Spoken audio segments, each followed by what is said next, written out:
જૂના તવરા મંગલમઠ ખાતે શરદ પૂનમે ભજન સત્સંગ કાર્યક્રમ યોજાયો.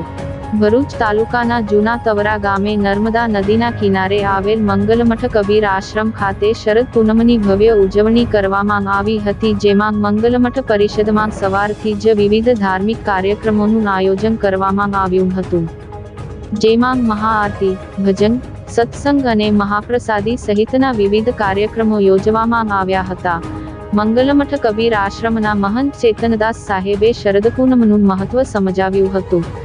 યોજાયેલ ઉજવણીમાં ખૂબ જ મોટી સંખ્યામાં જૂના તવરા ગામના ગ્રામજનો અને મંગલમઠ કબીર આશ્રમ સાથે સંકળાયેલા સંત સેવકો ઉપસ્થિત રહી શરદ પૂનમની ઉજવણી કરી હતી.